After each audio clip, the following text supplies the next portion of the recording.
Morning 9:19 AM నుంచి నాకు కంటిన్యూగా థ్రెడ్స్ కాల్స్ వస్తున్నాయి.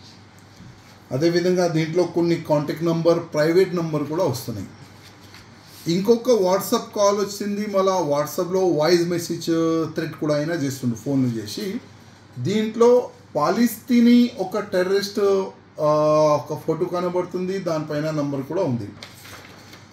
ఇది చేస్తాం, అది చేస్తాం, ధర్మం పట్ల నువ్వు అసలు పని చేయకూడదు, నువ్వు బంద్ చేసుకో, కన్వర్ట్ అయిపో నువ్వు, లేకపోతే నీకు నీ ఫ్యామిలీకి చంపేస్తాం. ఆ విధంగా ప్రతి ఫోన్ నుంచి అదే థ్రెట్స్ కాల్స్, బెదిరింపు కాల్స్, అదే మాటలు మాట్లాడుతున్నారు. నేనేం చేసిన అంటే, నీ ఎన్ని నెంబర్ ఉన్నాయిరా అని నా అడిగిండు. నేను చెప్పినా నాకు ఇంకొక నెంబర్ కూడా ఉందిరా భయ్ అని చెప్పిన. గూగుల్లో సెర్చ్ చేసి తెలంగాణ ముఖ్యమంత్రి గారు రేవంత్ రెడ్డి గారు నంబర్ ఈయనకి ఇచ్చేసిన. నంబర్ ఎందుకు ఇచ్చిన అంటే, అప్పుడు మన ఎక్స్ ముఖ్యమంత్రి గారు కేసీఆర్ గారు ఉండే, అప్పుడు కూడా చాలా వరకు కంప్లైంట్స్ నేను ఇచ్చిన.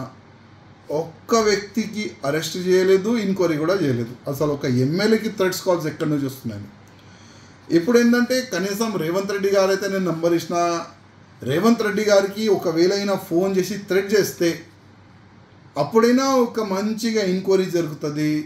అప్పుడైనా ఈయన అసలు ఏ కంట్రీ వాడు ఉన్నాడు, ఈయనకి సంబంధించి ఈయన చెప్తుండు భారతదేశంలో మా మొత్తం స్లీపర్ సెల్స్ ఉన్నారు, అది ఉంది, ఇది ఉంది, నీ తెలంగాణలోని హైదరాబాద్లో చాలా వరకు మా వ్యక్తులు ఉన్నారు, ఎప్పుడైనా ఏదైనా చేయొచ్చు అని కూడా ఆయన చెప్తుండు. అప్పుడైనా రేవంత్ రెడ్డి గారికి నా మెసేజ్ కానీ ఫోన్ చేస్తే అప్పుడైనా ఒక్క ఎంక్వైరీ జరుగుతుందని రేవంత్ రెడ్డి గారు కూడా నంబర్ ఇచ్చేసిన, జస్ట్ ఎంక్వైరీ గురించి. అంటే ఒక ముఖ్యమంత్రి అంటే ఒక ఎమ్మెల్యేకి థ్రెట్స్ కాల్ వస్తే ఏం పట్టించుకుంటలే కదా పోలీసు వాళ్ళు. ఒక ముఖ్యమంత్రికి థ్రెట్ కాల్ వస్తే ఏదైనా పట్టించుకుంటారు, ఎంక్వైరీ చేస్తారని ఆ ఉద్దేశంతోనే మా ముఖ్యమంత్రి గారు కూడా నంబరు ఈయనకి ఇచ్చిన. చూద్దాం ముందు ఏమవుతుంది.